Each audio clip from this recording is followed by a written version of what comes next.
हवा में रहेंगी मेरे ख्याल की बिजलियाँ, ये मुश्ते खाक है रही ना रही। 27 ਮਾਰਚ ਦਿਨ ਐਤਵਾਰ ਨੂੰ ਸਵੇਰੇ 10 ਵਜੇ ਬੇਅਰ ਕ੍ਰੀਕ ਪਾਰਕ ਦੇ ਵਿੱਚ ਸ਼ਹੀਦ ਭਗਤ ਸਿੰਘ ਮੈਮੋਰੀਅਲ ਸੁਸਾਇਟੀ ਵੱਲੋਂ 5 ਕਿਲੋਮੀਟਰ ਦੀ ਦੌੜ ਕਰਵਾਈ ਜਾ ਰਹੀ ਹੈ। ਇਸ ਸਭ ਦੀ ਜਾਣਕਾਰੀ ਦੇਣ ਲਈ ਅੱਜ ਸਾਡੇ ਸਟੂਡੀਓ ਵਿੱਚ ਪਹੁੰਚੇ ਹਨ ਤਰਕਸ਼ੀਲ ਸੁਸਾਇਟੀ ਦੇ ਮੈਂਬਰ ਸਰਦਾਰਨੀ ਪਰਮਿੰਦਰ ਕੌਰ ਸਵੈਚ ਜੀ। ਜੀ ਆਇਆਂ ਨੂੰ ਸਵੈਚ ਭੈਣ ਜੀ ਸਾਡੇ ਸਟੂਡੀਓ ਵਿੱਚ।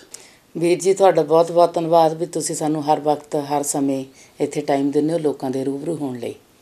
ਭੈਣ ਜੀ ਜਿਹੜੀ ਇਹ ਸ਼ਹੀਦ ਭਗਤ ਸਿੰਘ ਮੈਮੋਰੀਅਲ 5 ਕਿਲੋਮੀਟਰ ਦੌੜ ਹੋ ਰਹੀ ਹੈ, ਇਹ ਕਿੱਥੇ ਹੋ ਰਹੀ ਹੈ ਤੇ ਕਦੋਂ ਹੋ ਰਹੀ ਹੈ? ਇਹ ਵੀਰ ਜੀ ਆਪਣੇ ਬੇਅਰ ਕ੍ਰੀਕ ਪਾਰਕ, ਜਿਹੜਾ ਤੁਸੀਂ ਸਾਰੇ ਹੀ ਮੇਰਾ ਖਿਆਲ ਕੋਈ ਭੁੱਲਿਆ ਨਹੀਂ ਹੋਇਆ, ਇੱਥੇ ਸਾਰੇ ਹੀ ਜਾਣਦੇ ਨੇ। ਉੱਥੇ ਆ 27 ਮਾਰਚ ਨੂੰ ਦਿਨ ਐਤਵਾਰ ਜਾਣੀ ਦੀ ਕੱਲ੍ਹ ਨੂੰ ਹੋ ਰਹੀ ਆ।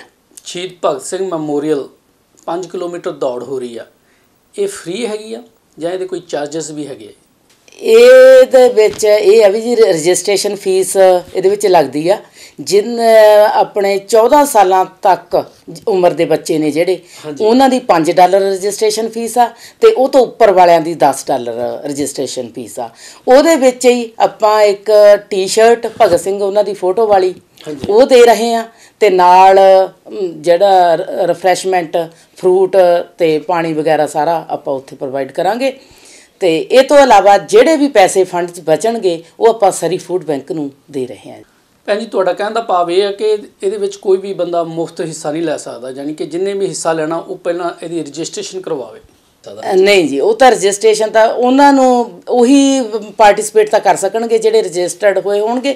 ਸੋ ਉੱਥੇ ਜਾ ਕੇ ਵੀ ਰਜਿਸਟਰ ਹੋ ਸਕਦੇ ਨੇ। ਜੇ ਹੁਣ ਅੱਜ ਤੱਕ ਵੈਸੇ ਤਾਂ ਬਹੁਤ ਸਾਰੇ ਲੋਕਾਂ ਨੇ ਬਹੁਤ ਸਾਨੂੰ ਫੋਨ ਕਰ ਕਰਕੇ ਸਾਰਿਆਂ ਨੇ ਰਜਿਸਟ੍ਰੇਸ਼ਨ ਫਾਰਮ ਭਰ ਦਿੱਤੇ ਨੇ।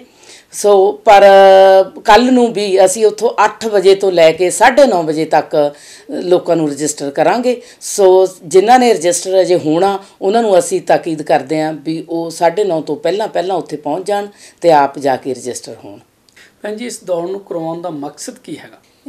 ਇਹਦਾ ਮਕਸਦ ਤਾਂ ਇਹੀ ਹੈਗਾ ਵੀ ਆਪਾਂ ਚਾਹੁੰਦੇ ਹਾਂ ਵੀ ਸਾਡੀ ਕਮਿਊਨਿਟੀ ਇੱਕ ਜਗ੍ਹਾ 'ਤੇ ਇੱਕ ਮੈਸੇਜ ਨੂੰ ਲੈ ਕੇ ਜਿਹੜੇ ਸਾਡੇ ਸ਼ਹੀਦ ਨੇ ਉਹਨਾਂ ਦਾ ਜਿਹੜਾ ਅਧੂਰਾ ਸੁਪਨਾ ਵਧੀਆ ਸਮਾਜ ਸਿਰਜਣ ਦਾ ਅਤੇ ਸਿਹਤਮੰਦ ਸਮਾਜ ਸਿਰਜਣ ਦਾ ਵੀ ਅਸੀਂ ਕਿਸੇ ਨਾ ਕਿਸੇ ਤਰੀਕੇ ਨਾਲ ਉਹ ਪੂਰਾ ਕਰ ਸਕੀਏ।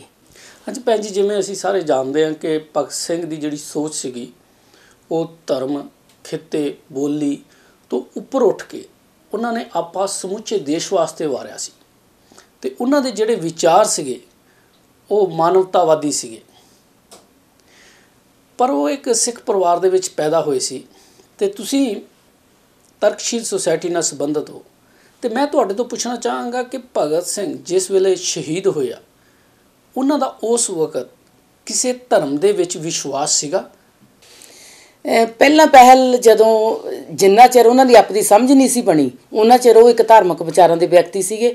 ਪਰ ਜਦੋਂ ਉਹਨਾਂ ਨੇ ਆਪਣੇ ਤਜਰਬਿਆਂ ਦੇ ਵਿੱਚੋਂ ਆਪਣੀ ਜ਼ਿੰਦਗੀ ਦੇ ਤਜਰਬਿਆਂ ਦੇ ਵਿੱਚੋਂ ਦੇਖਿਆ ਫਿਰ ਉਹਨਾਂ ਨੇ ਇੱਕ ਮਨੁੱਖਤਾ ਦੇ ਧਰਮ ਨੂੰ ਹੀ ਅਪਣਾਇਆ।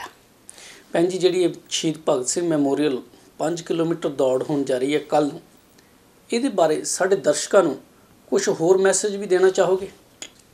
ਵੀਰ ਜੀ ਅਸੀਂ ਸਾਰੀ ਕਮਿਊਨਿਟੀ ਨੂੰ ਜਿੱਥੇ ਆਉਣ ਦਾ ਸੱਦਾ ਦੇ ਰਹੇ ਹਾਂ ਅਤੇ ਉਹਦੇ ਵਿੱਚ ਪਾਰਟੀਸਪੇਸ਼ਨ ਕਰਨ ਦਾ ਸੱਦਾ ਦੇ ਰਹੇ ਹਾਂ, ਉੱਥੇ ਨਾਲ ਦੀ ਨਾਲ ਇਹ ਵੀ ਕਹਿਣਾ ਚਾਹੁੰਦੇ ਹਾਂ ਵੀ ਉਹ ਸਰੀ ਫੂਡ ਬੈਂਕ ਦੇ ਲਈ ਡੋਨੇਸ਼ਨ ਵੀ ਦੇ ਸਕਦੇ ਨੇ ਅਤੇ ਜੇ ਅਗਰ ਤੁਸੀਂ ਕੈਨਡ ਫੂਡ ਲੈ ਕੇ ਆਵੋ ਤਾਂ ਬਹੁਤ ਵਧੀਆ ਹੋਊਗਾ ਕਿਉਂਕਿ ਉਹਨਾਂ ਦਾ ਉੱਥੇ ਟਰੱਕ ਹੋਊਗਾ।